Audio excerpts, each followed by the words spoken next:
sabe, híbrida, talvez, né? Eh, nós conversamos a respeito desse momento que hoje teremos como trabalho para a fala da agricultura propriamente dita, né?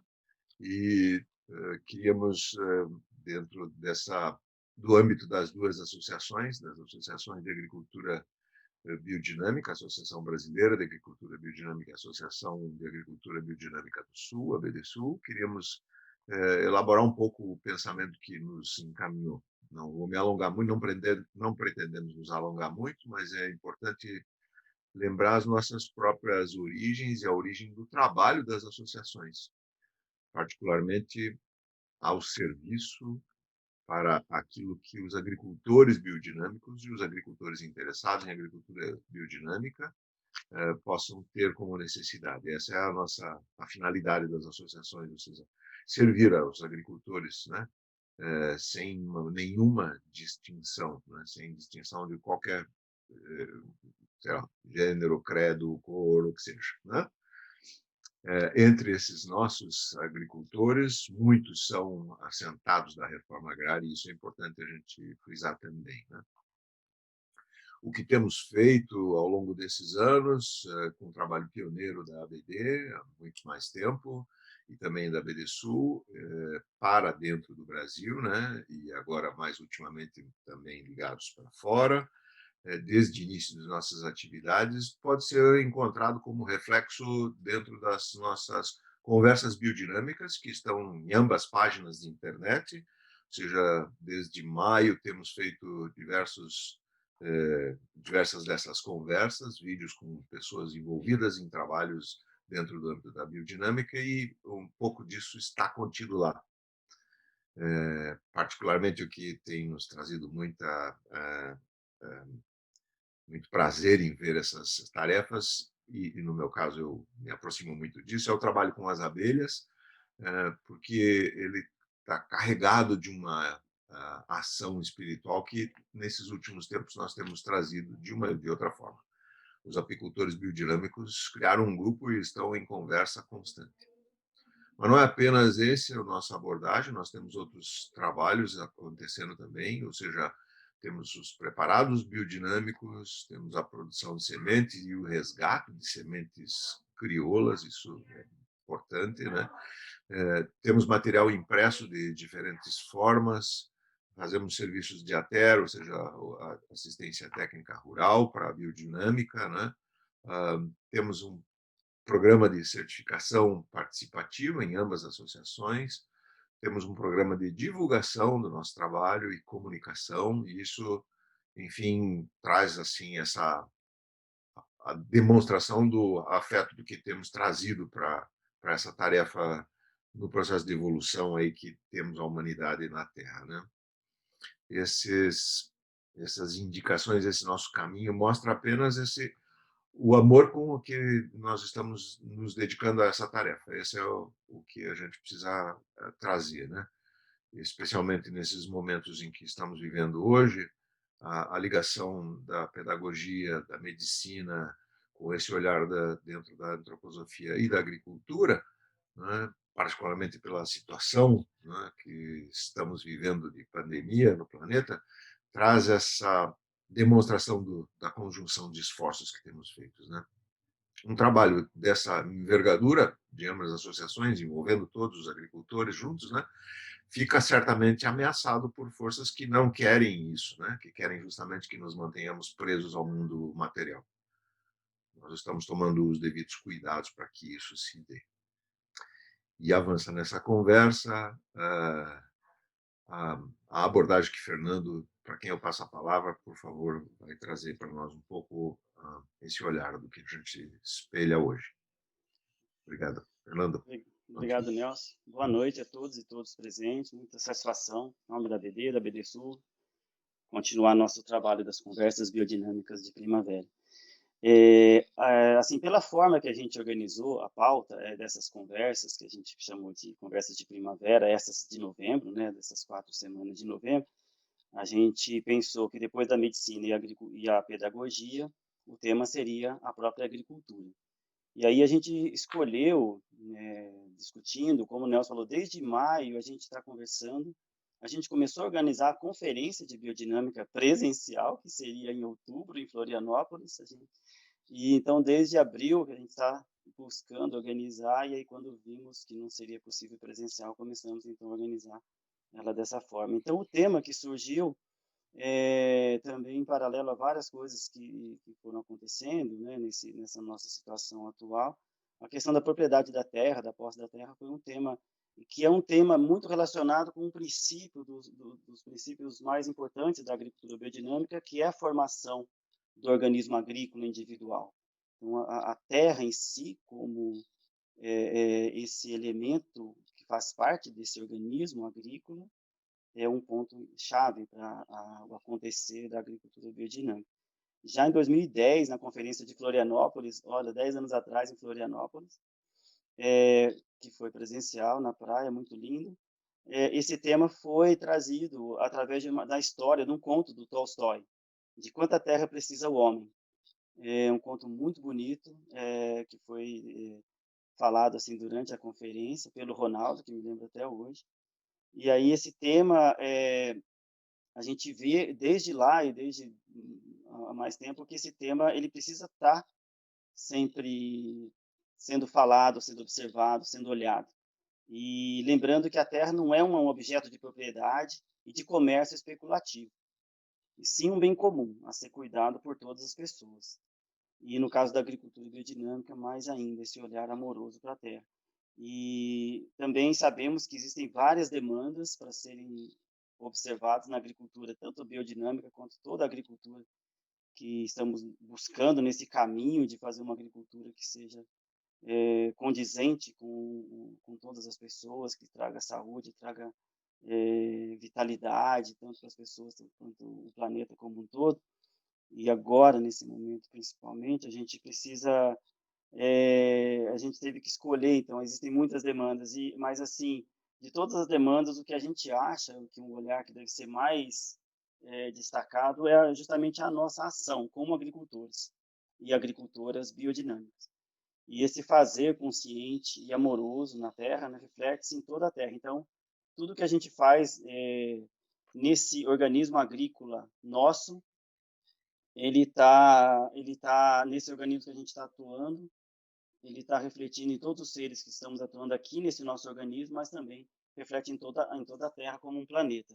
Então, por isso essa importância também desse tema, desse amor pela Terra e desse trabalho que as duas associações vêm desenvolvendo. E o Nelson comentou uma coisa do Sistema Participativo de Garantia, que as duas ABDs são, e também a questão do nosso trabalho com os assentados da reforma agrária.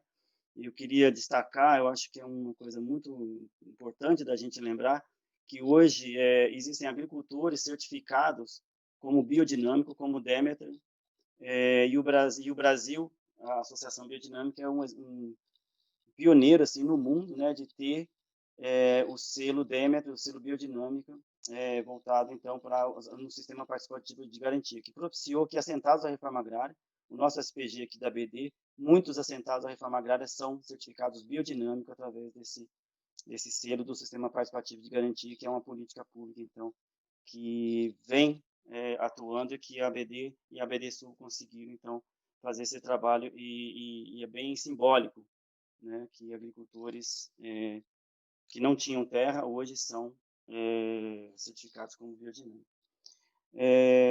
Para finalizar, então, eu gostaria só de trazer um verso aqui, uma meditação, para a gente começar, do Rudolf Steiner. A superfície da terra me sustenta, o ar da terra me envolve. Ao meu redor há montanhas rochosas. Ao meu redor o manto de plantas da terra floresce. A sensibilidade vive no reino animal, onde a plenitude de meu próprio ser está dividida como se fossem milhares de seres individuais. Eu luto para alcançar alturas cada vez maiores. Somente eu, um ser humano, sou capaz de fazer tal esforço. Rudolf Steiner. Bom evento a todos. Obrigado, Fernando e Nelson, por essa introdução. Gostaria de chamar a Andréia, então, para fazer essa atividade inicial de meeting. Obrigada, Pedro. Obrigada, Fernando, Nelson. Então, eu vou convidar vocês a ficarem de pé, que a nossa atividade hoje é de movimento. Deixa eu colocar uma tela aqui onde eu possa enxergar um grupo. Isso, estou enxergando um grupo. Então, vou pedir para a gente primeiro se alongar um pouquinho. Essa quarentena deixa a gente muito parado, a argila, né? Nossa argila sedimenta. Então, cada um do seu jeito alonga. Não tem certo, não tem errado.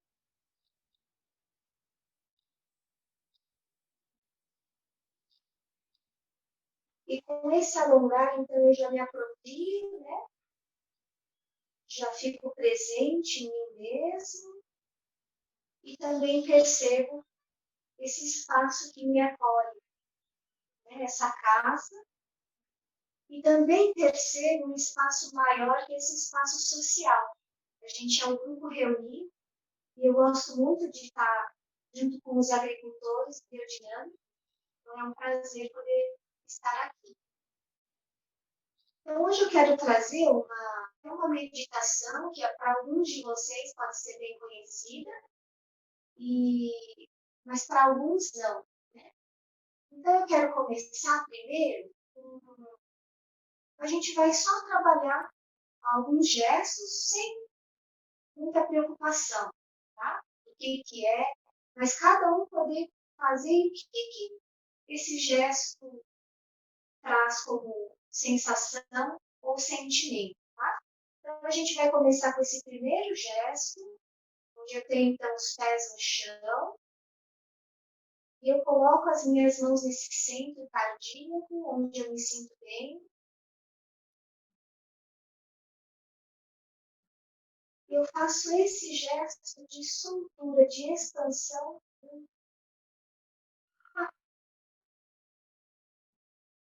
E volto. Fazer isso mais 2 vezes.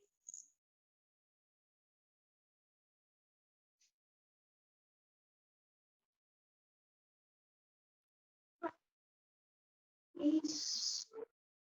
De volta. E agora, nessa última vez, eu vou imaginar algo dentro de mim que eu não quero mais.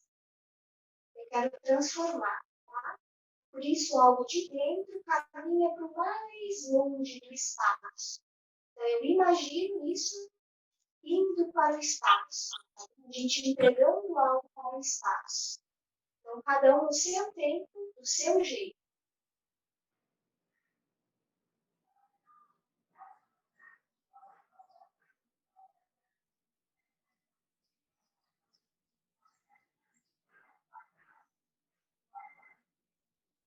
Excelente. Então, à medida que eu trago uma imagem, esse gesto começa a trazer uma transformação, certo?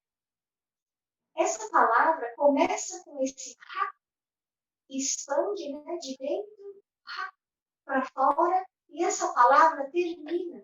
Então, lá do espaço, algo retorna, renovado para a gente. Vamos fazer isso mais uma vez, o movimento de dentro para fora, de fora para dentro.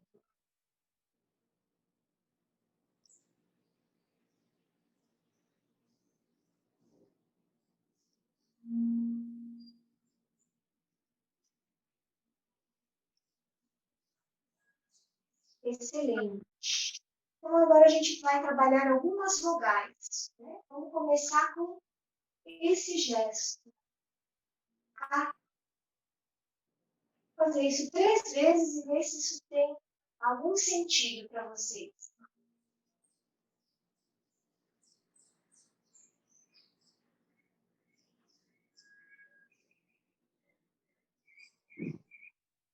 Excelente. Mais uma vez.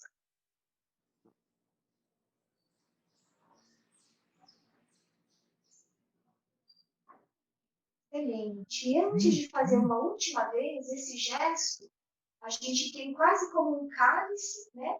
que eu acolho as forças celestes, mas não para em mim. Eu entrego para a Terra. Por isso, quando uma pessoa trabalha com amor, a pessoa é incansável, ela está sempre com força, né? Ela está sempre acolhendo essa força celeste e ela não fica para ela, ela entrega. Então, é sempre um ato de doação, porque tem uma fonte, certo? Vamos fazer mais uma vez esse ato e agora percebendo essa maneira que eu entrego esse algo celestial para a Terra.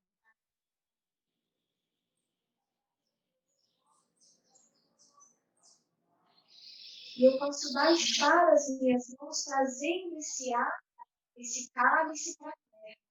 Trago esse gesto para a Terra. Excelente.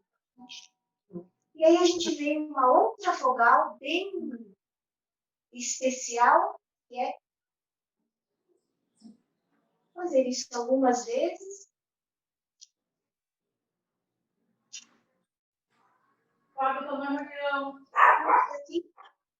Temos aqui uma outra qualidade, né? E o Steiner diz algo bem interessante desse gesto.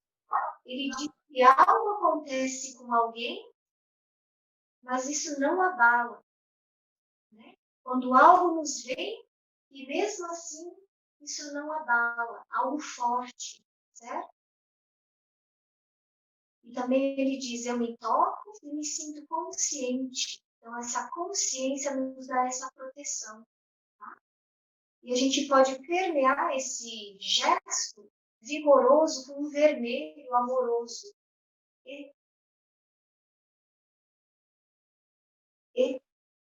uma atitude agressiva permeada de amor. Né?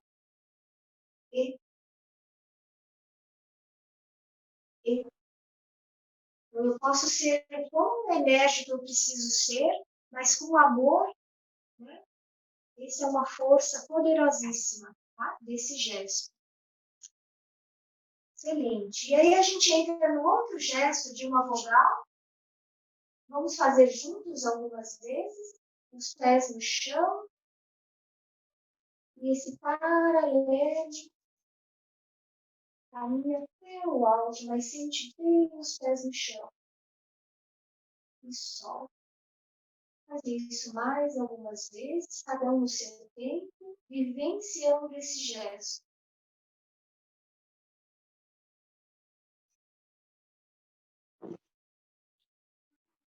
E a gente pode permear esse gesto com um azul escuro.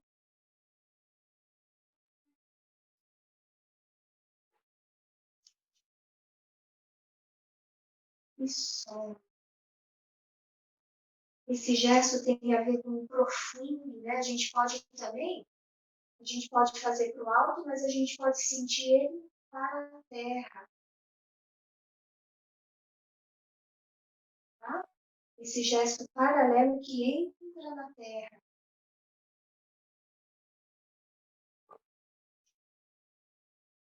Então a gente sente, pode sentir, não sei quais as vivências que vocês estão tendo, mas essa qualidade do silêncio, de estar no silêncio, um silêncio tão profundo. Tá? E aí, dentro desse silêncio profundo, nascem as últimas vogais que a gente faz nessa meditação, e é quase como, vamos fazer, e aí a gente dá nome para isso, tá? Que é um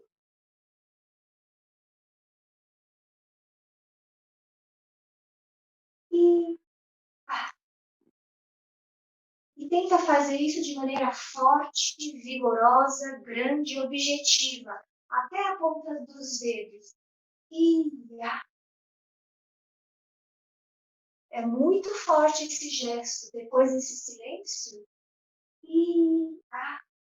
Sente sempre os pés no chão, tá? Isso.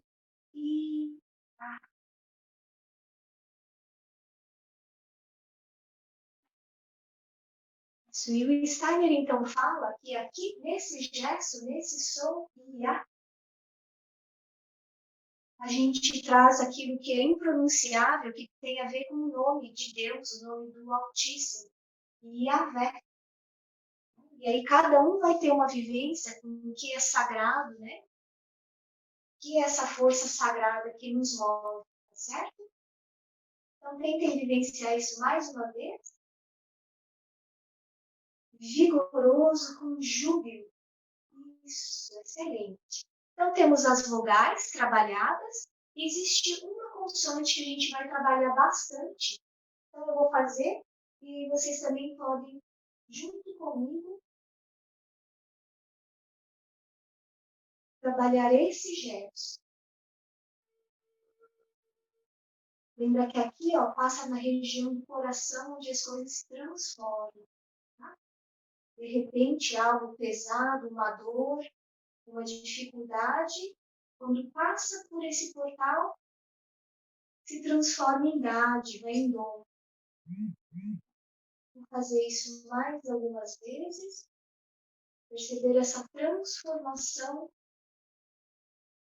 na região do coração. Algo pesado e se transforma. E ele é cíclico, né? Pode. A minha professora Renate, ela traz a imagem da biografia humana, né? Verão, tudo maravilhoso, e outono, né? As forças do inverno entram na terra, né? Essa primavera e esse outono, perceber esse cíclico, né? Certo? Então, com isso, a gente tem aí imagens, né? Mas não só imagens, mas vivências do que esse gesto, de como esse gesto me permeia, certo? E a gente tem uma sequência, tá? Que começa com esse grande Rá, e aí a gente tem a palavra Aleluia, né? Que significa eu me purifico de tudo aquilo que me impede para o encontro com o Altíssimo. Então a gente fala do amor à terra, mas eu também preciso desenvolver esse amor, né, por mim mesmo, por nós próprios, para poder estar diante do outro com essa atitude, né? E essa meditação, ela ajuda. Então a gente vai começar, eu vou falar a sequência e a gente vai fazer em silêncio. Nós começamos com um grande Rá, que a gente já permeou, né? Com essa libertação, o A, que dá do celeste encontra a terra. A gente começa depois um ciclo de 7 L's, que começa do pequeno e vai para o grande. E eu faço sempre uma qualidade de, em cada L, eu trabalho essa qualidade da verticalidade, tá? Do mais baixo até o mais superior. E vai aumentando em dimensão. Tá?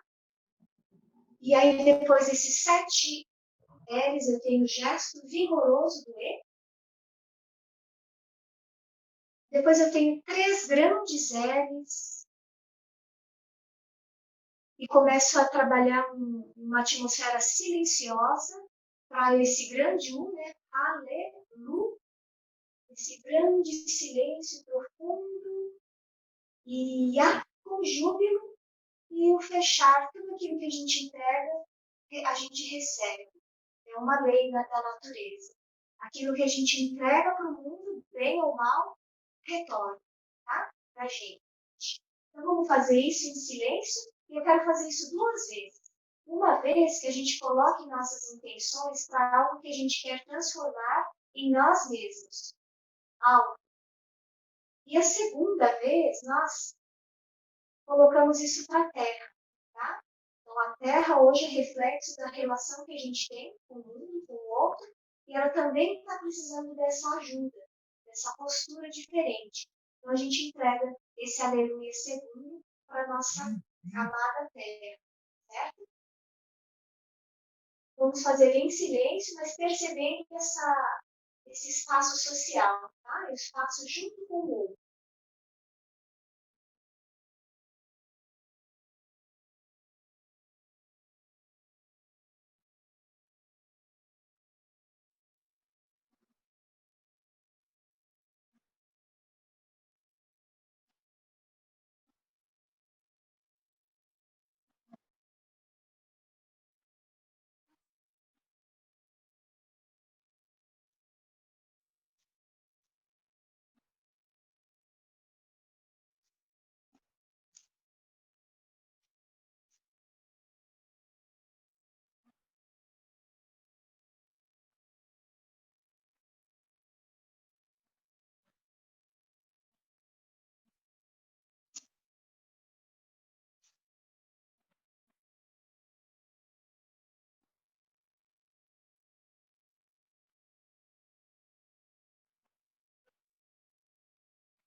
Que bonito fazer isso. Obrigado, Andréa. Muito obrigada, Pedro. Muito obrigada.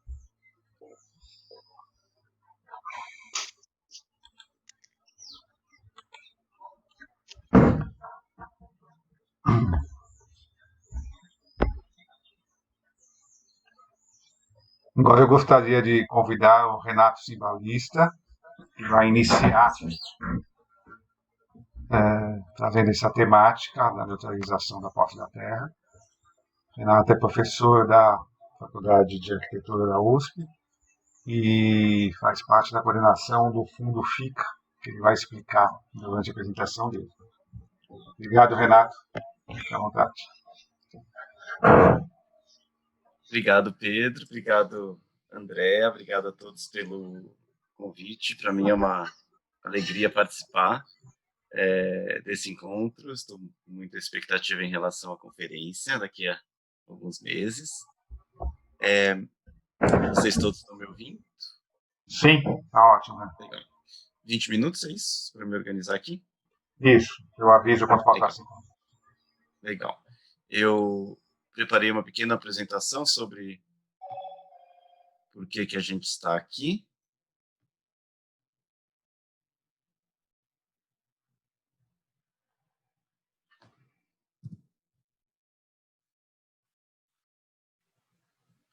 Um minutinho só.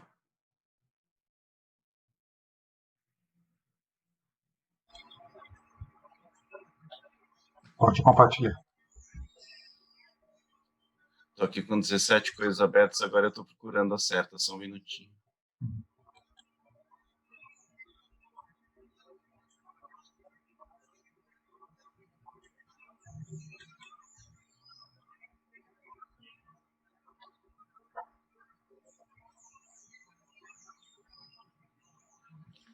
Pronto, achei aqui.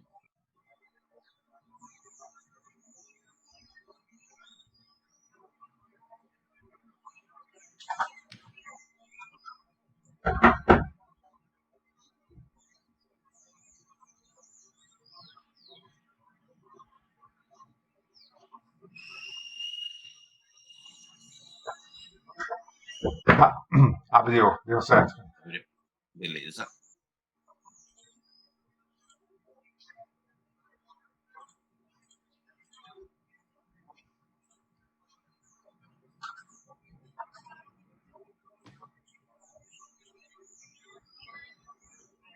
Pronto, tudo certo, gente? Ok, tá ótimo. Muito bom, gente. Queria novamente agradecer. Eu queria falar um pouco sobre esse projeto em que eu estou envolvido desde 2019, que é vinculado a uma instituição que se chama FICA. FICA é um nome fantasia de uma associação sem fins lucrativos que foi fundada em 2015, chamada Associação pela Propriedade Comunitária. FICA é uma sigla para Fundo Imobiliário Comunitário para Aluguel, que foi como a gente começou. A missão do FICA, que foi construída em 2015, ela nasce com uma missão muito urbana, de enfrentamento aos problemas relacionados as desigualdades de acesso à terra no meio urbano. A maior parte das grandes cidades, aqueles que não têm acesso à terra, para a população de baixa renda, que não tem acesso a imóveis, ela está sempre se arriscando de ser expulsa das melhores localizações, ir junto à periferia, morar em cortiços ou em favelas, em lugares onde a habitação ela não é adequada. E daí, de um conjunto de pessoas com uma expertise maior nas temáticas urbanas, apareceu o FICA, que é um fundo de propriedade, uma campanha que faz crowdfunding e que compra pequenos imóveis no centro de São Paulo e aluga esses a valores não especulativos. O que a gente faz, até onde eu entendo, é uma estratégia de neutralização da terra relacionada a imóveis urbanos. O FICA, até 2019, esteve focado em construir a sua associação, abrir uma conta no banco, criar um CNPJ, construir mecanismos de transparência, publicar periodicamente os nossos balanços, os nossos extratos bancários. Em 2019, quando a gente percebeu que a gente estava já numa situação mais estável, a gente achou que a gente estava em condições de abrir uma nova frente de questionamentos a respeito dos direitos à terra, que é a frente relacionada a terras agrícolas. Várias pessoas que estavam vinculadas a processos de neutralização de terra, às vezes preocupados, às vezes traumatizados, começaram a procurar a gente, e a gente, em 2019, realizou a gente está atualmente, né, o FICA, deixa eu voltar para trás, atualmente a gente está com cerca de 140 apoiadores recorrentes no nosso fundo, mais ou menos R$ 7.000 de contribuições mensais, que a gente, praticamente todos esses recursos, a gente dirige para o nosso fundo. Nós temos um apartamento de 47 metros quadrados no centro de São Paulo alugado, cerca de R$ 250.000 para aquisição da nossa próxima propriedade urbana. Vai ser provavelmente um apartamento, talvez se a gente consiga fazer uma compra de um apartamento um pouco maior e dividir, vamos poder acomodar 3 famílias a valores de aluguel muito abaixo dos valores de mercado, porque a gente não especula com os imóveis. Em 2019, voltando para cá, a gente se sentiu pronto para abrir essa nova frente de questionamentos a respeito de propriedade, pensando na propriedade agrícola. Todos os problemas que a gente via relacionados a terras urbanas, eles de alguma forma são verificáveis nas terras agrícolas e mais alguns outros. Nós estávamos especificamente preocupados com um caso que para vocês deve ser muito familiar, aquela terra que foi ocupada, que foi certificada comunitariamente, que passa por processos de desintoxicação, que está com aquela produção linda, incrível, maravilhosa, nascentes foram redescobertas, e aí o agricultor, lá pelas tantas, resolve se aposentar, ou ele morre, ou ele fica doente, cria-se um grande problema de sucessão, e a gente achou que os nossos modelos de arranjos de propriedade, que são muito simples, na verdade, a gente compra uma terra e registra essa terra em nome da nossa associação, sem fins lucrativos, que é uma associação que tem como missão resgatar a terra de processos de especulação imobiliária, de processos de fragmentação e assim por diante. Nós temos uma diretoria que é eleita a cada 3 anos e que se responsabiliza por isso. Nós temos em mente nos transformarmos em uma fundação, porque a gente acredita que a fundação ela é o modelo jurídico e administrativo mais adequado para a gente lidar com essas questões relacionadas à propriedade, e nós estamos construindo uma trajetória de muita atenção para as nossas questões de accountability, de governança, de transparência, porque a gente acredita que isso é o que vai dar a estabilidade para os nossos arranjos de terra. Nós construímos um grupo de trabalho com apoiadores, associados e simpatizantes do FICA. Fizemos, em 2019, um conjunto de entrevistas com projetos, alguns deles certamente vocês vão reconhecer, entrevistas que aconteceram no entorno de São Paulo, onde a gente está, mas se a gente compreendia que alguns projetos eram muito estratégicos, a gente foi atrás deles, por exemplo, o Folkman, a Demétria, nós entrevistamos também. Então, o critério foi uma mistura de um critério de proximidade com um critério de relevância. E aqui é um dos resultados do nosso trabalho. O que aconteceria se uma das perguntas que a gente fez para os nossos agricultores, para as pessoas que estavam coordenando projetos, o que aconteceria se a principal liderança que coordena o projeto, ela desaparecesse, ela se cansasse, ela morresse, quando não estivesse mais por aqui. E em verde, as respostas que são respostas tranquilas. Está tudo bem, a gente tem estruturas de governança suficiente para que isso não aconteça. Em laranja, respostas em alerta, e em vermelho, respostas muito pessimistas, que foi a maior parte. Só cerca de 10 respostas de 39 foram respostas tranquilas. As conclusões da nossa pesquisa naquele momento, em 2019, foram: é muito importante para a maior parte dos projetos assegurar o uso da terra nas longas durações para as futuras gerações, mas não é considerado importante, mas não é considerado urgente. O que é urgente? É fechar as contas do mês, é você conseguir escoar os seus produtos para que eles não apodreçam, conseguir vender. Mercados são a questão mais urgente, mas é considerado muito importante por praticamente todos os projetos a ideia de assegurar o uso da terra. A gente percebeu também que os projetos mais otimistas com a longa duração tendem a ser aqueles que são mais institucionalizados, em que a terra não está em nome de pessoas físicas, em sim de associações ou de fundações, principalmente. Outra coisa que a gente percebeu muito, a gente estava procurando agricultura e encontrou projetos educadores. Eu acho que isso para vocês é muito claro também, não vou nem me alongar em relação a isso. Nós fizemos uma série de entrevistas em projetos em terras públicas, e é muito interessante. Muitos deles, eles falam: eu só quero usar, eu não quero ter um contrato, um termo de cooperação aqui com o Estado. E a gente percebeu, e vamos falar bastante sobre isso, que o arrendamento da terra é uma questão muito importante e que a gente precisava enfrentar. O projeto foi um sucesso muito grande do nosso ponto de vista, virou esse livrinho aqui que a gente vai lançar em algum tempo. A gente já devia ter lançado, mas na pandemia não conseguimos lançar esse livro, e a gente está resistindo em jogar o PDF na boca na mão das pessoas, porque aí circula e a gente quer também poder vender o livro.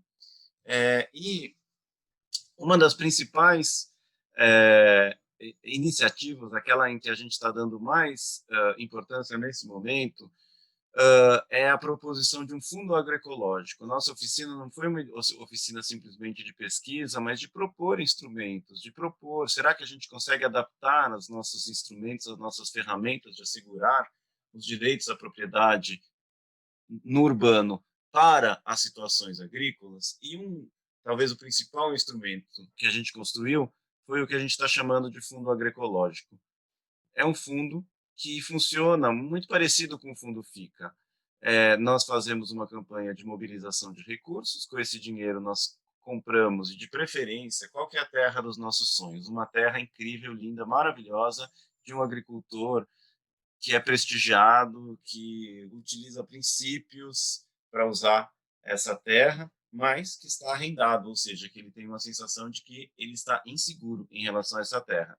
A gente compra essa terra e o FICA, ou uma outra entidade que a gente for construir para isso, ela detém o título de propriedade e ela vira o arrendador. Nós arrendamos a terra, nós somos o arrendador, e o arrendatário vira nosso arrendatário em termos compartilhados, por um valor justo, compartilhando os riscos, porque não adianta nada para a gente sermos os arrendadores e reproduzirem as dinâmicas perversas de mercado, né? Então, a gente quer fazer um contrato em comum acordo com o arrendador e que não seja um contrato de exploração. E a nossa ideia é que o arrendador fica lá trabalhando nessa terra, mas o FICA está lá quase como um fusível. Se tiver algum problema de sucessão, de aposentadoria, de morte, de cansaço, essa terra, o contrato pode ser rescindido, a terra volta para a nossa associação e nós redistribuímos para o agricultor que a gente acha que pode fazer mais sentido ter essa terra. Na oficina, a gente fez uma simulação que foi bastante impactante. A gente fez uma simulação com um aporte inicial para o nosso fundo nesse valor aqui, R$ 3.675.300. E por que esse valor? porque um dos apoiadores nossos dessa primeira etapa da proposta, que está apoiando a segunda também, o Instituto Ibirapitanga, tinha acabado de fazer uma doação exatamente nesse valor para um fundo de equidade racial chamado Fundo Baobá. Nós não estamos pedindo esse recurso, nós estávamos apenas falando, olha, tem gente aqui nesta sala conversando com a gente que teria condições de fazer um aporte desse tipo se achasse que era prioritário, ou seja, não estamos com um projeto lunático e mirabolante, nós estamos com um projeto viável, possível dentro da nossa realidade. Com essa terra, com esse recurso, a gente poderia comprar cerca de 101 hectares. A gente usou dois tipos de simulação. Uma é os preços de arroz no sul e a outra é preços de hortaliças em geral em Ibiúna. A gente arrendaria essas terras, a gente teria uma receita anual que permitiria que a gente comprasse, está aqui a simulação, cerca de 5 hectares já no primeiro ano, então ao cabo de 10 anos a gente teria já 60 hectares garantidos, talvez vocês chamem isso de neutralizados, no nosso fundo. Teve algumas críticas, alguns agricultores falaram que o valor que a gente estava calculando na nossa planilha era um valor alto demais, que isso era um valor que não seria um valor que o agricultor pagaria com tranquilidade, e para a gente não tem problema nenhum, a gente adapta o valor para um valor em que o agricultor ele se sinta bem, sabendo que isso significa que a gente compra um pouco menos de terras por ano, e é sempre pensando numa simulação, né? Essa é a nossa ideia. O que nós temos para oferecer, né, nesse debate? Nós temos uma instituição que existe, que é funcional, que tem nossas ferramentas, nossos instrumentos, nossas ferramentas de transparência. A partir de 2021, as nossas contas vão ser auditadas e a gente acredita que isso torna ou fica uma instituição confiável para começar esse projeto. E o mais interessante é que, eu vou me adiantar aqui, naquela oficina de outubro de 2019, algumas pessoas já se animaram, falaram, eu quero começar a doar, Folkman doou 100 quilos de arroz, a gente vendeu aqui, a gente já começou mobilizando recursos sem sequer publicizar isso, porque a gente não sabe exatamente o formato que vai ter o nosso fundo, ele está em construção. Eu trouxe aqui várias questões ainda em aberto para vocês, mas a nossa diretoria falou, gente, vamos acolher essa energia, essa disposição das pessoas, e está lá, o dinheiro, nós não estamos roubando esse dinheiro, usando para outras coisas, ao contrário, o FICA está subsidiando, não tem custos bancários, contador, custos administrativos, tudo isso, o FICA está custeando a partir das suas outras receitas, e esse fundo, o que a gente recebe nesse fundo, ele é garantido integralmente, e ele é investido, a gente está com juros muito baixos, então vocês estão vendo que o rendimento é muito baixinho, mas está lá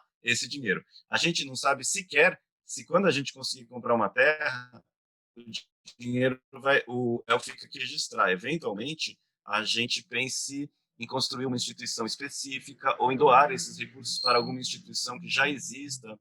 Por exemplo, a Vila Yamagishi tem uma fundação, que é a Fundação Science. Se a gente chegar à conclusão que eles têm mais condições de gerir essa terra, o FICA faz uma redoação.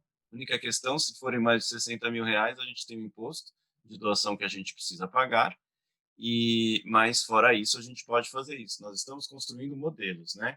A partir de setembro de 2020, nós entramos na etapa 2, também apoiada pelo Instituto Ibirapitanga. Mais 5 minutos, Renato, só para lembrar. Então eu vou correr um pouquinho. O que é a etapa 2? É uma modelagem mais específica desse fundo agroecológico.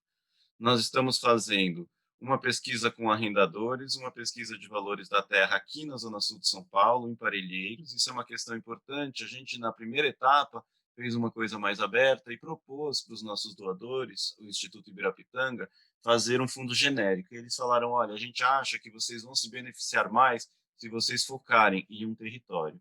E nós, aproveitando que fica também durante a pandemia, a gente fez um fundo emergencial que estreitou muito nossas relações com os produtores agroecológicos aqui na Zona Sul de São Paulo, em Parelheiros, tem produtores biodinâmicos também, aproveitando que tem uma política pública, o projeto Ligue os Pontos, que também estaria ajudando a gente nisso, a gente tem perspectivas de ter esse fundo contemplado de alguma forma num plano diretor, não significa contemplado com recursos, mas contemplado com regulação, né?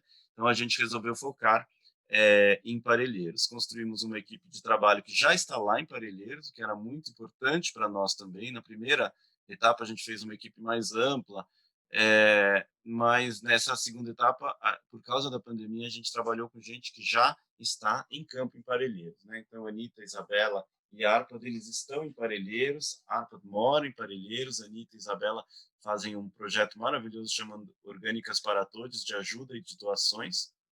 Nós estamos investigando nos agricultores as relações, as dificuldades, os valores da terra. A gente está vendo que oportunidades o território está oferecendo para a gente, que terra que está à venda, e nós estamos pensando em estratégias de captação de recursos para a compra da primeira terra. O FICA tem um crowdfunding aberto no PagSeguro, inclusive 2, um no PagSeguro e outro numa plataforma que chama Apoia-se, e mais de 140 pessoas atualmente estão doando para o FICA. A gente quer fazer uma outra campanha, uma outra plataforma para não misturar a origem dos recursos para as terras agroecológicas, para o nosso fundo agroecológico. E nós estamos modelando ele também institucionalmente, visitando terras. A gente tem um personagem que, nesse momento, se a gente falasse vamos fechar, vamos bater o martelo, seria esse senhor aqui, o Juarez, que tem uma produção fantástica em Parelheiros. Ela não é uma produção muito grande, mas ela é muito diversificada. Eles têm uma parceria com várias pessoas, a mulher ajuda a vender. A gente hoje conversou com o proprietário da terra, que é um advogado, que teria muito interesse em vender essa terra para a gente. Então, a gente está indo atrás desse tipo de narrativa, de personagem, para fechar a primeira compra de terras. Até fevereiro de 2021, nós estamos modelando financeiramente e institucionalmente que é o que vai ser esse nosso fundo, e a gente quer, lá por fevereiro de 2021, abrir uma campanha pública de mobilização de recursos, já dizendo, olha, esse fundo já existe, nós já temos R$7.000 e tanto na nossa conta. E a nossa meta talvez seja 200, 250 mil, para comprar cerca de 50 mil metros quadrados em Parelheiros. Se algum de vocês se interessou também em ajudar e falar, putz, mas eu não estou em Parelheiros, o que eu faço? Vamos conversar, gente. A gente tem toda uma estrutura aqui de accountability, a gente abre centros de custos específicos, a gente inventa um centro Botucatu, inventamos. Estávamos conversando, não sei se for comentar aqui, estávamos conversando no ano passado de abrir um fundo Folkman. A gente vende o arroz do Folkman bem naquele preço aí de Instituto Chão, bem caro, e aí bota o dinheiro aí nesse fundo. Dá para a gente inventar, desde que vocês confiem que a gente não vai roubar o dinheiro de vocês.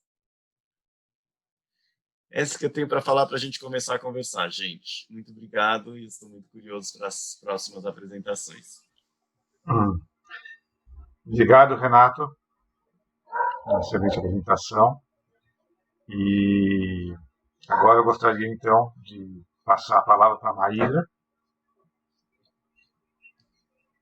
A Maíra está representando aqui ela é assessora jurídica da Associação Terra de Direito e é doutoranda em Teoria do Estado e Direito Constitucional. Boa tarde, aliás, agora já é boa noite a todas e todos. Bom, eu vou falar um pouco sobre a nossa experiência na Terra de Direitos com as comunidades quilombolas, né? E o que nós temos acumulado, né, de alguns debates sobre as características, né, da política quilombola e o quanto essas características hoje elas colocam uma fronteira, né, elas colocam um limite para a expansão desse mercado de terras em relação a essas comunidades. Então, eu vou falar um pouco sobre essa experiência, o que ela vem significando para o debate do acesso à terra e mesmo da produção dessas comunidades, né? Primeiro, eu queria dizer que, pelo que eu estou identificando aqui da fala do Renato, mas também das falas anteriores, né? Parte do debate está colocado em torno de experiências particulares né, de tentativas, né, e, ao mesmo tempo, êxitos de neutralização dessas terras, né, que é um conceito que vocês utilizam. No caso da política quilombola, essa política, tanto a política quilombola quanto a política de reforma agrária, são duas políticas públicas, né? Então, tem como principal ponto de referência o próprio Estado. No entanto, a gente percebe que hoje a política de reforma agrária e a política quilombola, né, são duas políticas que são impulsionadas pela sociedade civil e pelos movimentos sociais, né? Não é uma política que naturalmente se realiza como pública, né? Ela se realiza por um esforço também de uma sociedade engajada.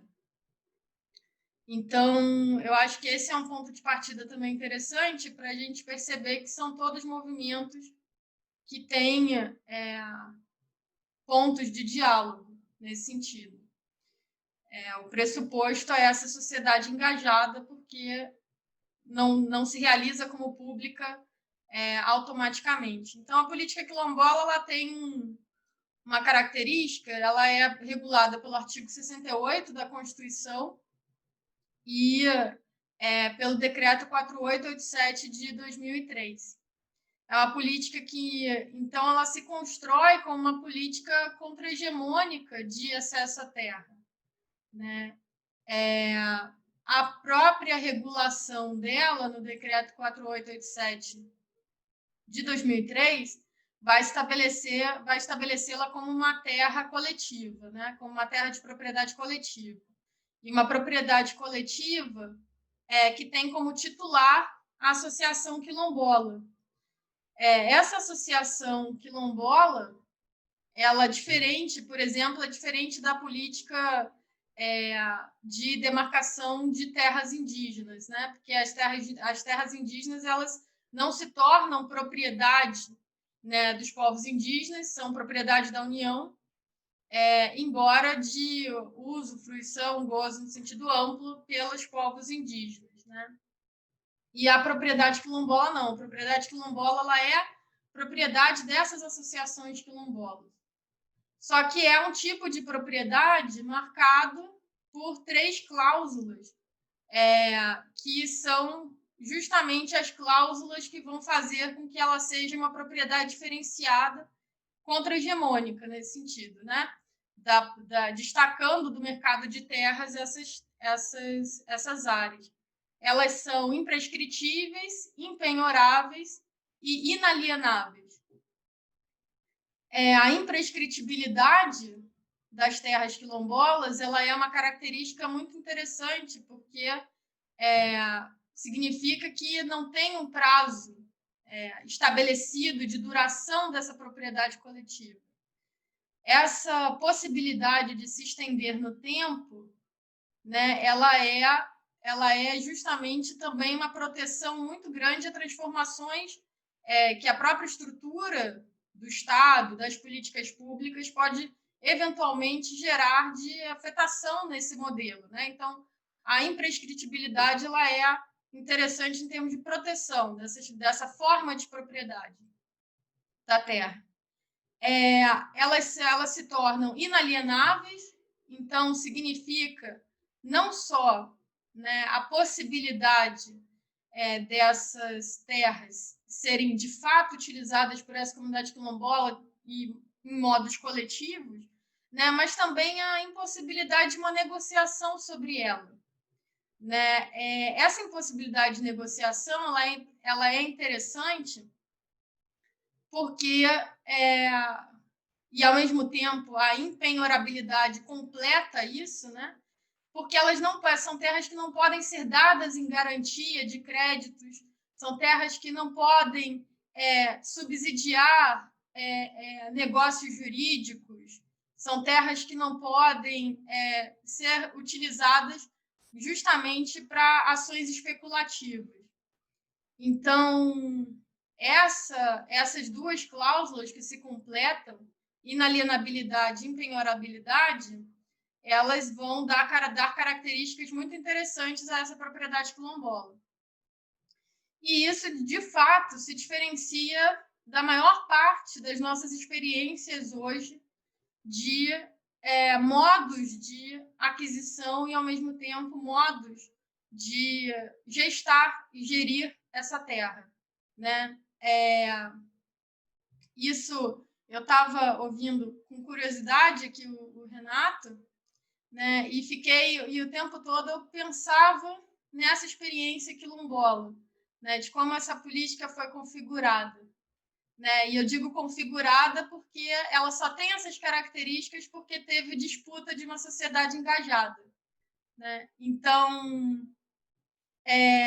eu ouvi o Renato com curiosidade, porque justamente a gente tem nas características dessa posse, dessa terra quilombola, dessas formas de uso e de estabelecimento da posse quilombola e da propriedade quilombola como uma experiência, de fato, que não permite que essa terra entre numa gramática especulativa.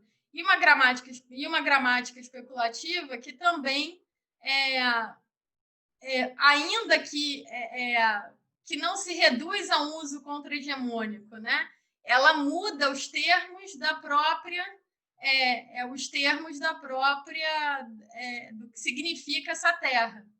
Né? Então, para as comunidades quilombolas, então a gente geralmente, né, trabalha com o conceito de terras, mas quando essas características incidem sobre essa terra, justamente tem uma ressignificação para elas, né? Essas características, elas na verdade vieram traduzir um sentido maior que essa terra tem para as comunidades quilombolas, que está ligado às suas formas de vida, né? O seu modo de vida. Um outro tipo de gramática. Né? Não significa só usar de um jeito ou de outro, né? Mas significa viver de um modo ou de outro. Né? Então, os modos de vida das comunidades quilombolas são modos que potencializam justamente essas características e traduzem essas características pelas quais justamente não só o movimento quilombola, mas outros grupos lutaram para que tivesse justamente esse formato, né, essa propriedade. Então, isso se diferencia radicalmente, por exemplo, do tipo de configuração que a política de reforma agrária estabelece, né, em relação à forma de aquisição dessa terra, né, a forma de consolidação dos usos sobre essa terra também, porque a política de reforma agrária ela está estabelecida desde a sua formação no Brasil, né, como uma política que organiza proprietários individuais. Né? O resultado final dessa política é a criação dessa figura do proprietário individual. Essa figura que a política de reforma agrária produz tem diferenças significativas também no tipo de relação que essa política estabelece com o mercado de terras, justamente porque produz esse resultado, há sobre os assentamentos de reforma agrária um tipo de desejo de especulação diferenciado. Né? Há sempre um risco muito maior a uma propriedade, né, às propriedades da reforma agrária, de que haja uma reconcentração dessas terras, né? Não só por dívidas bancárias assumidas e a terra se torna a principal forma de garantia, mas também porque há um modelo de exploração também dessa terra na maior parte das experiências que a gente tem hoje no Brasil, em virtude do tipo de configuração da política pública também, né? A própria concessão de crédito está associada a um modelo de produzir que, eventualmente, endivida esse agricultor, ou seja, tem uma cadeia, né? É uma cadeia. Então, você cria a forma de aquisição, ela cria um proprietário individual. Para produzir, você associa a produção ao crédito, esses créditos estão te vinculam a um banco e você cria, na verdade, uma cadeia de reconcentração dessa terra. E aí, o tipo de atores que se concentram ali em torno da política de reforma agrária, né, visando o seu desmonte, está justamente relacionado também a esse anseio para que essas terras retornem ao mercado, né, para que se tornem novamente negociáveis. Então, nesse sentido, a política quilombola ela estabeleceu, de fato, uma fronteira, né? Ela estabeleceu, de fato, aí um limite para essa dinâmica do mercado de terras. Eu estava pensando também aqui, né, numa matéria que saiu recente no El País, eu não sei se vocês chegaram a ver, mas relacionada também à própria forma como os políticos, né, hoje estão se estabelecendo também como grandes proprietários, né, desde 2010, com as políticas de regularização fundiária que estão sendo produzidas desde 2016. Então, tem também como relação aí direta, né, essas novas formas de regularização fundiária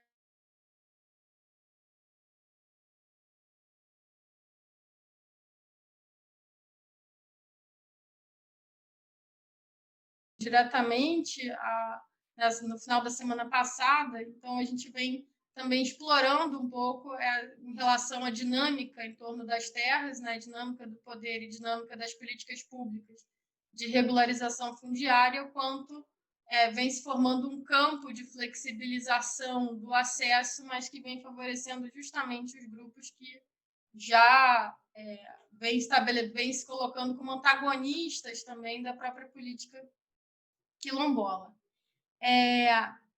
E aí, uma das coisas que a gente vem percebendo é que nos territórios quilombolas já titulados, mas também naqueles que ainda não foram, né? Não sei se vocês fazem um acompanhamento mais específico das comunidades quilombolas, mas a maior parte, só 5% das comunidades quilombolas de todo o país são tituladas, são efetivamente tituladas, né? E essas comunidades quilombolas, tituladas e também as não tituladas, elas são comunidades, aqui no Paraná, por exemplo, que elas são guardiães de sementes, né? Elas são comunidades que têm uma dinâmica de vivência em torno da terra e dos seus modos também de produzir, que elas, inclusive, recentemente nós visitamos uma em Serra do Apom, que elas são guardiãs de sementes crioulas, muitas vezes sem ter exatamente a noção desse conceito de ser guardião de sementes, né? Então, a gente tem visitado muitas dessas comunidades que fazem, né, essa reserva, que fazem essa guarda, essa salvaguarda, mas que não necessariamente estão inseridas em redes de fortalecimento dos seus modos de produção e dos seus modos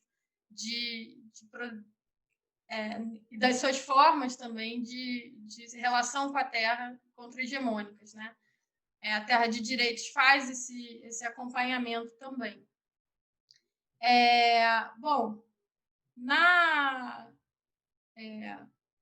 eu também pensei em trazer, né, colocar algumas coisas específicas em relação às Mais comunidades. 5 minutos, viu, Maíra? Só para... Tá. Eu também pensei em trazer uma discussão mais específica sobre as comunidades tradicionais, porque quando o Pedro falou comigo, ele pediu para eu focar em comunidades quilombolas, mas durante a apresentação aqui do Renato também, da fala inicial, eu fiquei curiosa de saber, né, porque vocês mencionaram em alguns momentos a relação com agricultores que são assentados da reforma agrária, ao mesmo tempo tem um interesse, né, pelas comunidades quilombolas, pelo que eu percebo, mas eu fiquei curiosa e, ao mesmo tempo, fiquei pensando se não há um diálogo específico com essa outra categoria, né, que vem se afirmando também a partir de usos contra-hegemônicos, né, da terra, do território, de estabelecimento dessas territorialidades, como as populações tradicionais, né? Então, acho que a experiência dessas comunidades tradicionais, elas também informam uma outra forma não só de aquisição, né, eventualmente de aquisição, né, com a possibilidade de estabelecimentos em assentamentos ambientalmente diferenciados, mas é alguma coisa que eu fiquei pensando também valeria a pena a gente eventualmente conversar um pouco sobre isso, né? Se vocês têm esse interesse, como é que é o diálogo, né, com essas populações, esses povos tradicionais, para além dos povos indígenas, das comunidades quilombolas, né, e como vocês dialogam com os modelos de assentamento ambientalmente diferenciados, né, que não são modelos hoje efetivamente não é a dimensão da política, por exemplo, de reforma agrária que é mais fortalecida, né? Pelo contrário, a gente tem pouquíssimos assentamentos ambientalmente diferenciados no Brasil, mas seria interessante saber também como é que vocês dialogam com eles, é uma curiosidade minha. Obrigada. Obrigado, Maíra.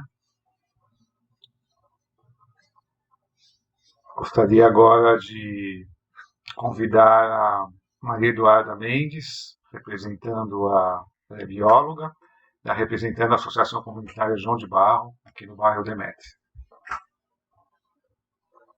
Boa noite a todos, obrigada pelo convite. Hoje eu estou aqui para explanar para vocês um estudo de caso de neutralização da terra, que é o caso da Estância Demétria. Para poder fazer isso, a gente precisa abarcar alguns arcos de tempo, né? O primeiro desses arcos de tempo seria um arco de tempo de 100 anos, que a gente vai ver na linha do tempo, que eu vou mostrar para vocês, que começa no início do século passado e vem até agora em 2020. Um segundo arco de tempo que abarca a compra e a neutralização das terras da Demétria, que é um arco de tempo de 50 anos. E acontece no final os processos começam a acontecer no final da década de 60 do século passado e se estendem até hoje. E, por último, um arco menor, que é o que eu pretendo me focar mais, que é um arco de 10 anos, dos últimos 10 anos, nos acontecimentos dos últimos 10 anos, 13 anos, a partir da morte do principal protagonista dessa neutralização da terra, que é o senhor Pedro Schmidt. Eu, para apresentar isso tudo, eu fiz um treinozinho aí, foi 1h30, então eu vou ter que fazer uma coisa bem condensada, e eu peço desculpa para vocês, porque realmente não vai dar para mostrar toda a riqueza do que existe aqui na Estância Demétria, vai ser mais assim uma visão, um voo rápido por cima para vocês terem uma noção e depois a gente se aprofunda um pouco mais na situação atual. Eu vou compartilhar a tela da linha do tempo com vocês.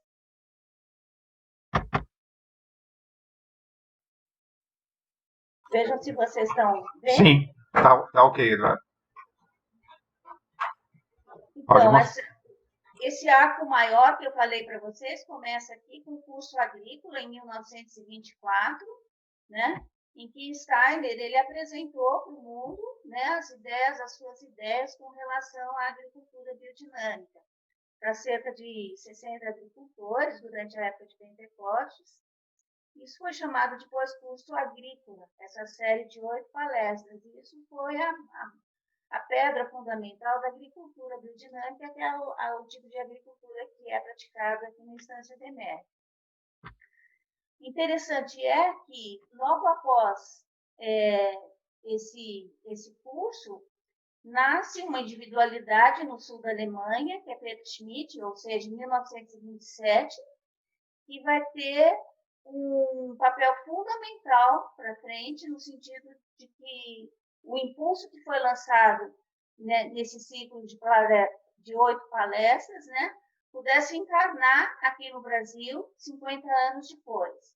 O nome dessa pessoa é Pedro Schmidt, né? Ele é filho de Hans e Melanie Schmidt, ele nasceu no sul da Alemanha. Essa família veio para o Brasil fugindo da guerra na Alemanha. Tá? Na verdade, eles chegaram aqui 2 dias exatamente antes de eclodir a guerra, em 1939. Como todas as famílias que vieram para o Brasil da Alemanha, fugitivas do regime nazista, e estando o Brasil com uma relação de guerra bélica, né, em relação à Alemanha naquele momento, essas famílias passaram por um processo de recolhimento, não era possível. Eu, por exemplo, a minha família aconteceu um pouco isso, e a minha mãe não podia conversar em alemão com os filhos, existia uma certa preocupação do uso da língua aqui, da explanação da cultura, etc. e tal. E o mesmo aconteceu com essas famílias que vieram e que tinham algum vínculo com a antroposofia. Então, esses primeiros 10 anos, durante a guerra e do pós-guerra, não foram anos de muita exposição no país que os acolheu. Mas, passado esse momento mais crítico, essas famílias foram se estabelecendo, criando raízes culturais e propiciando também algum tipo de interface com a cultura local. Essa família do Pedro Schmidt fundou uma fábrica em 1952, em São Paulo, uma fábrica de móveis, que era filial de uma fábrica da Suíça, uma espécie de filial de uma fábrica da Suíça. E essa fábrica de móveis foi uma fábrica extremamente bem sucedida. Em 10 anos, ela estava completamente estabelecida. Os 2 filhos do casal, Pedro e o Joaquim, eram empresários bem-sucedidos. E durante a década de 60 foi um período de estabelecimento, na década de 60 já de consolidação da empresa. E na década de 60, Pedro já começou a questionar a sua identidade com essa vida de empresário. Ele tinha uma vocação social que clamava dentro dele, e ele pede um ano sabático, vai para a Suíça estudar pedagogia Waldorf, entra em contato com pedagogos sociais na Suíça, o Lex Box e o Liverwood, que semeiam nele ainda mais esse impulso da atuação social, com base na antroposofia. Ele volta para o Brasil e tenta aplicar na fábrica, na década de 60, esses princípios que ele entrou em contato com esses teóricos, né, da antroposofia. Mas ele não foi muito bem sucedido, e ele vai gradativamente pondo o pé para fora da fábrica enquanto gestor, e cria, em 69, uma associação beneficente, que é a Associação Beneficente Tobias. Aqui a gente chega no segundo arco que eu falei para vocês, no arco de 50 anos, que é o arco em que essa questão da neutralização da Terra começa a ganhar uma forma encarnada dentro aqui da nossa condição da fazenda, da Estância Demétria. Então, eu vou relatar para vocês muito rapidamente como foi esse processo, né? Se eu tiver correndo muito, vocês falam, tá? Eu estou meio preocupada com o tempo aqui, a história é longa. Então, foi criada essa associação pelo Pedro, né? E essa associação, logo em seguida, ele fez uma doação para essa associação, depois a gente vai ver isso. E essa associação, logo em seguida, é depositária da compra das terras aqui da Estância Demétria, ou seja, as terras que foram compradas pelo Pedro, eu vou contar para vocês como foi essa história, são doadas para essa associação, né, que é a ABT. Então, em 72, os dois irmãos procuravam um lugar para estabelecer a fábrica de cadeiras no interior de São Paulo. E alguns jovens ligados à antroposofia tinham vontade de fazer um experimento biodinâmico também no interior, e as duas intenções se juntaram. Eles viram como possibilidade de haver uma conjuminância entre a fábrica e a fazenda, no sentido da fazenda produzir alimentos biodinâmicos para os trabalhadores, e eles deram carta branca para esses jovens procurarem terras aqui na região de Botucatu para aquisição dessa fazenda. O projeto de trazer a fábrica para o interior foi abortado.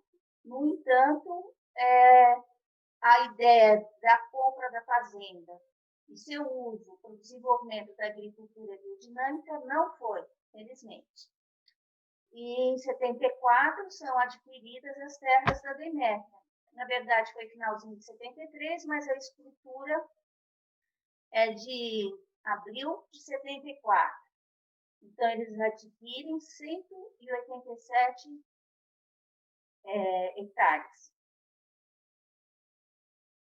E eles tinham uma. E aí, essa fazenda que foi adquirida chamava-se Tranca de Ferro, era uma fazenda com solo muito pobre, bem desmatado. E aí, um casal de jovens que chegava da Demétria, chegava da Europa, com formação em agricultura, se predispôs, junto com um grupo de amigos, a assumir o trabalho agrícola nessa fazenda. Em 74, esses jovens já começam a atuar nessa terra sob um regime de comodato, já não mais com Pedro e seu irmão, mas com a associação beneficente, porque essas terras, como eu disse para vocês, foram transferidas para essa associação beneficente Tobias. E esse contrato de comodato do Jorge com essa associação durou até 1998, 24 anos. No início, essas terras foram usadas para a produção de hortaliças, né, e leite. O leite foi uma forma de subsistência que é dado ao leiteiro, porque eles conseguiam vender o leite para um laticínio da cidade, e as hortaliças eles conseguiram vender para as famílias da Escola Waldorf de São Paulo. Vinham caixas para São Paulo, e essas hortaliças eram vendidas para essas famílias, que conseguiam reconhecer nesse alimento algo diferenciado. Algo que naquela época ainda não existia, a cultura do consumo orgânico, do biodinâmico. Durante, como eu disse, os primeiros anos, os primeiros 8 anos foi esse o enfoque deles, né, das hortaliças e da produção de leite. Mas depois disso foi feita uma parceria com a Veleda, que é um laboratório de medicamentos antroposóficos, e eles começaram a produzir plantas medicinais. E aí, até o final do contrato de comodato de Jorge Life com a ABT, no final desse contrato que aconteceu aqui para frente, a gente vai ver, né? A produção foi focada nessa questão, mais focada principalmente nessa questão das plantas medicinais, para suprir essa necessidade desse laboratório de medicamentos Aveleda. Eu vou pular algumas coisas aqui que não vai dar muito tempo de falar, mas foi interessante que nesse processo de ocupação da terra foi feita uma escola próxima à fazenda.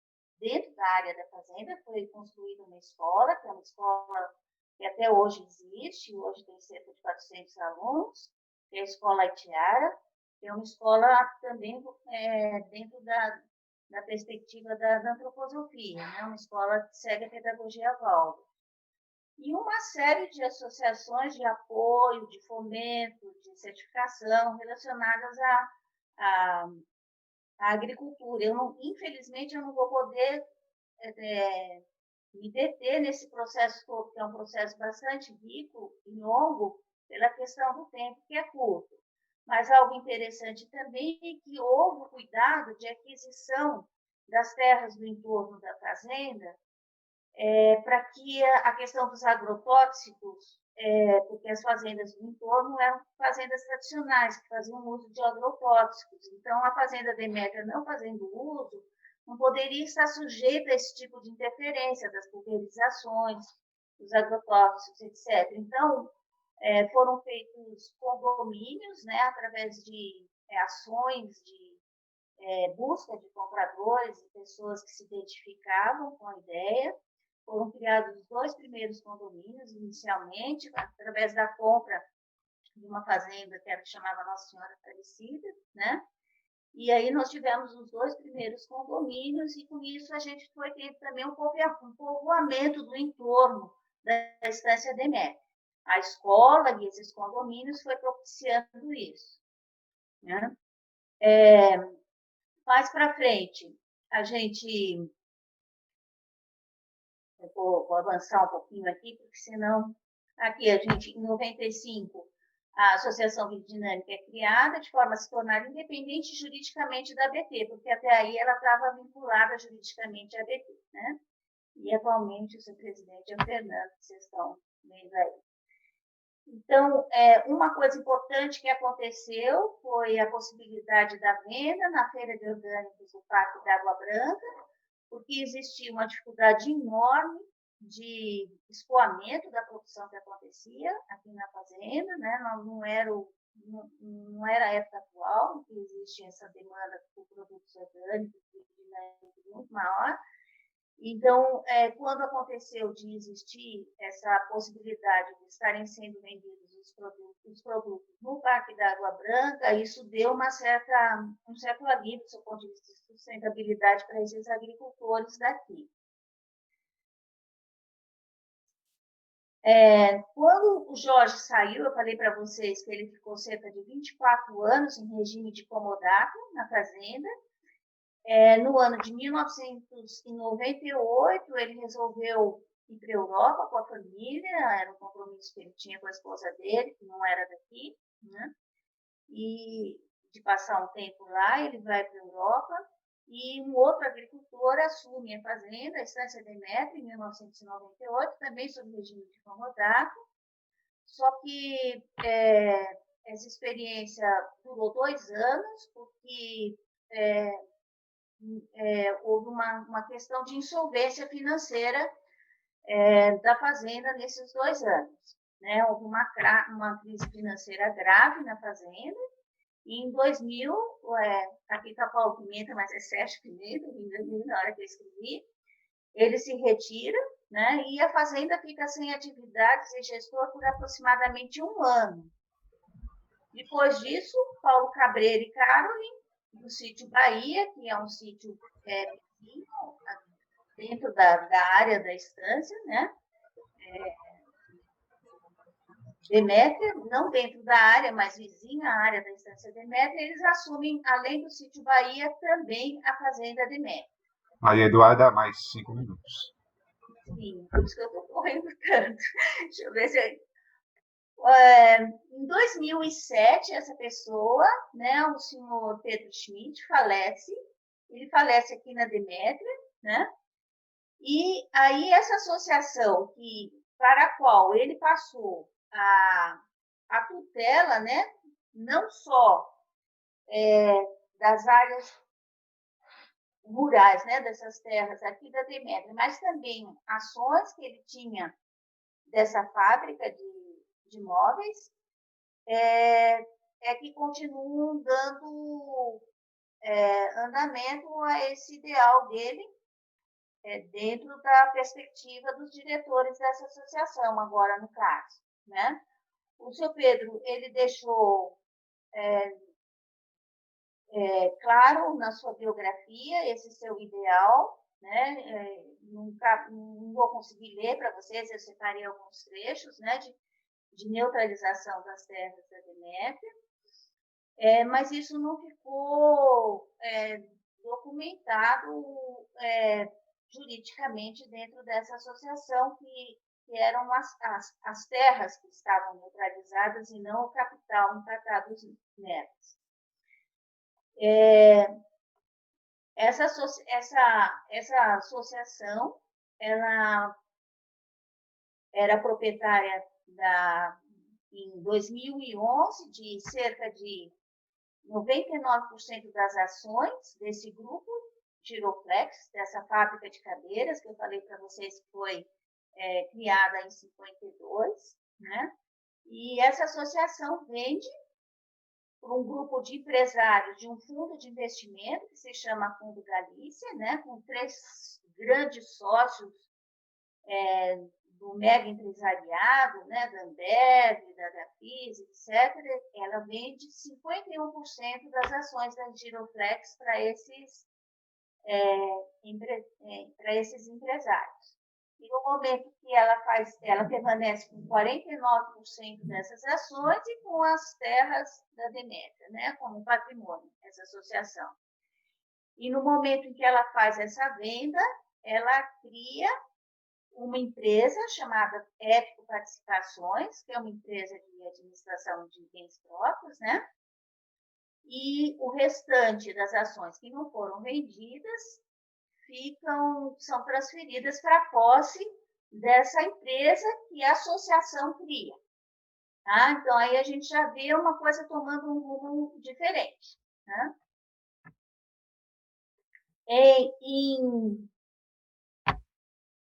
Em 2013, essa mesma associação, né, a BT, repassou para essa empresa, além das restantes ações da Giroflex que não foram vendidas, também agora a propriedade rural da Estância Demétria. Então, a Estância Demétria, que era uma terra que foi comprada e doada para essa associação beneficente, foi transferida pelos diretores dessa associação para uma empresa chamada Épico Participações Empresariais. Né? Então, deixou de pertencer juridicamente àquela associação a qual as terras foram doadas. Para piorar um pouco a situação, em 2014, essa fábrica de móveis, Giroflex, uma fábrica extremamente tradicional, decreta autofalência. Né? E quem que eram os proprietários no momento que essa autofalência foi decretada? Era justamente esse Fundo Galícia, né? Que foram aqueles 3 empresários que compraram 51%, e os proprietários minoritários, e o proprietário minoritário é essa Épico, que é essa empresa que tinha sido criada lá atrás pela Associação Beneficente Tobias, e os valores que eram propriedades transferidos para ela.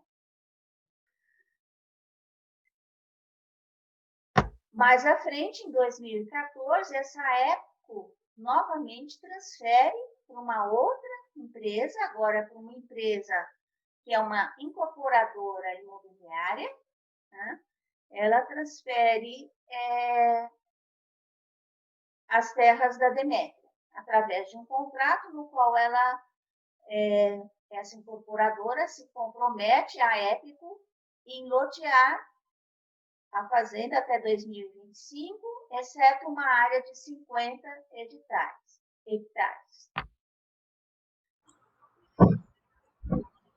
Se puder ir finalizando.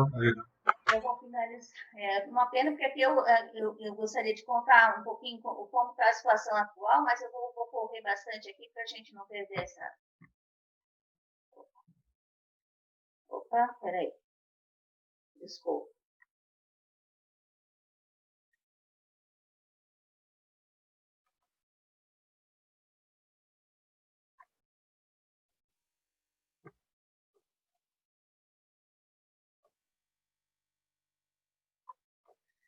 Então, agora a situação que a gente está é a seguinte: no ano de 2019, um grupo de moradores da Demétria, se debruçou sobre a tarefa de fazer um plano de desenvolvimento local para a Demétria, e esse plano de desenvolvimento local foi incorporado pelo executivo da região dentro de um projeto de lei que era de interesse desse executivo, em função do fato de estar sendo construída uma represa vizinha aqui a Demétria, né? O executivo, para poder viabilizar loteamentos no entorno dessa represa, fez um projeto de lei transformando essa região toda numa zona especial, que ele chamou Zona Especial de Desenvolvimento Ecológico e Econômico. E convidou esse grupo que estava fazendo o PDL da Demétria, o Plano de Desenvolvimento Local, a fazer parte desse projeto de lei. Ou seja, que a Demétria estivesse junto com essa nova configuração de ocupação territorial do entorno da represa. Só que o Plano de Desenvolvimento Local da Demétria previa o não loteamento da fazenda. E os proprietários das terras da fazenda, né, a Hermes, no caso, que eu comentei com vocês, tomaram conhecimento disso, e na reunião em que foi apresentado, na primeira audiência pública, em que foi apresentado esse Plano de Desenvolvimento Local, junto com esse projeto de lei, eles se manifestaram contrários ao andamento desse projeto de lei, em função do fato dele ter isso a direito de lotear a área, e isso já era muito próximo do início da pandemia, e esse projeto foi tirado, não chegou aí à Câmara, foi tirado de cena, e hoje tramita dentro da Secretaria da Habitação. A gente está vivendo um momento de stand-by com relação a isso. O poder público esperando as eleições passarem, essa situação toda da pandemia também deixando a situação um pouco que em suspenso. Em setembro, em um grupo de moradores, a partir de maio desse ano, né? Frente a essa audiência, o que foi vislumbrado nela, passa a se reunir regularmente. Eu faço parte desse grupo, né? Que é o Grupo Atenção Demétria, em que a gente está vendo formas de garantir com que esse impulso inicial do Pedro Schmidt seja preservado. E uma das atuações desse grupo foi a retomada do grupo de criação do Plano de Desenvolvimento Local da Demétria. Isso foi retomado agora em setembro. E também foi feito por parte da Associação João de Barro uma filmagem por drone de toda a estância Demétria com fins de documentação. Então, o panorama que eu queria passar para vocês é esse, talvez mais depois que a gente tiver a oportunidade de conversa nas mesas, eu posso esclarecer alguma coisa que tenha ficado. Eu agradeço a atenção de todos. Muito obrigado, Eduarda. Eu que agradeço, Pedro. Então, a gente já está com o tempo já passando do que a gente tinha programado. Um pouco a ideia é a gente fazer um pequeno intervalo de 5 minutos, são 7, para depois a gente voltar. A gente vai organizar grupos, dividir todo mundo em grupos automaticamente aqui no processo do Zoom, né? E para discutir as impressões sobre essa temática de hoje, né? A gente volta então daqui a 5 minutos. Até mais.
A ideia é a gente vai, então, dividir automaticamente em grupos aqui, vamos ter 15 minutos, para trazer esses temas que foram levantados durante as apresentações, né?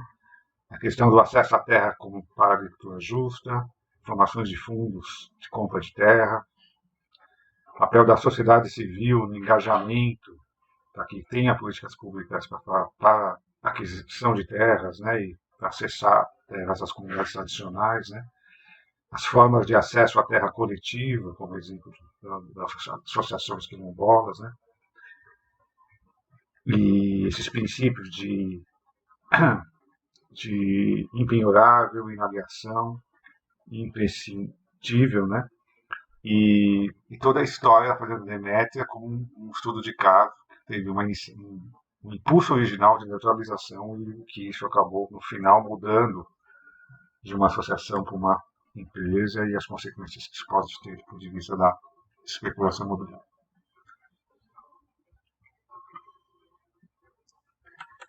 Então, nós vamos criar alguns grupos agora, e a ideia é que cada grupo converse sobre esse tema, e aí, depois de terminar, os grupos vão apresentar no chat, em forma de frases, sobre o que foi falado em cada grupo, para a finalização do dia de hoje. Tá bom? A gente, então, cada grupo colocar frases que simbolizam aí a discussão, livremente cada pessoa pode ir colocando no chat e eu vou lendo, assim que a gente tem finalizado nossos eventos nas outras semanas. Então, colocar pequenas frases de pontos relatados, conversados durante essa pequena trabalho em grupo.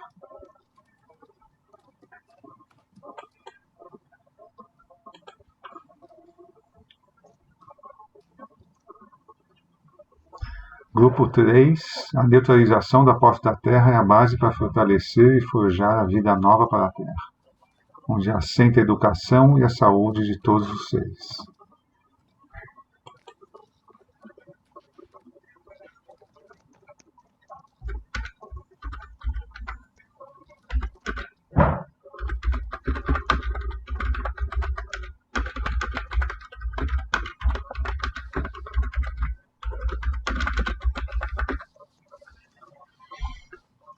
Conversamos sobre os processos de tomada de decisão coletiva que muitas vezes são difíceis.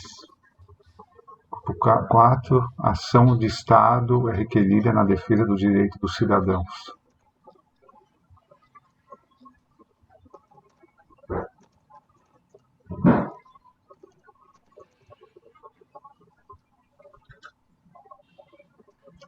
Acesso à terra para a agricultura justa, né? Como buscar recursos de doação para a aquisição de terras.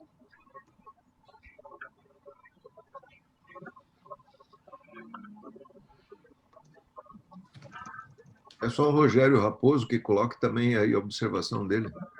Silvia também.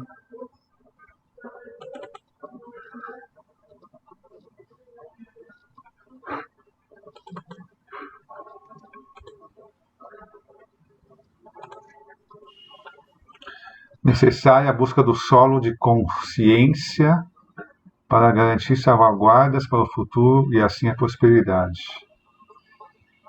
Discussão do movimento circular de integração, tendo as terras agrícolas como ponto de partida para a costura entre as várias esferas de atuação da sociedade em defesa da vida. Muito bom.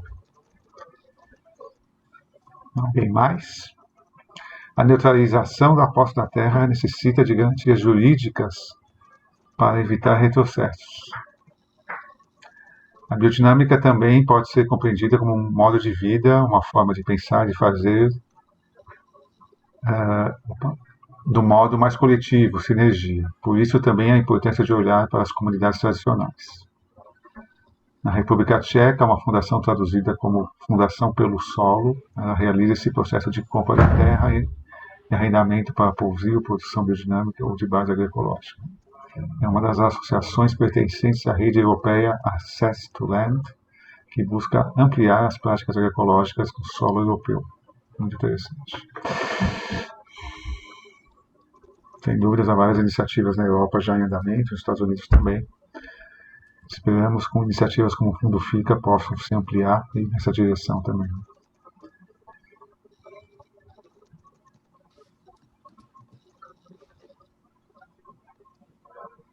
Foi muito rica, né, os conteúdos das apresentações, né? Como utilizar a criatividade para enfrentar processos destrutivos e proteger os povos originários e a terra. Entendeu?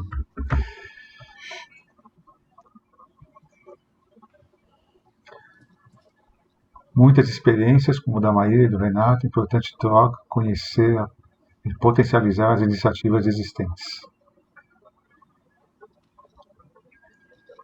Muito bom. Acho que a gente pretende hoje está sendo gravado, vai ser colocado em breve no site, no canal do YouTube da Associação Biodinâmica. Agradeço a participação de todos.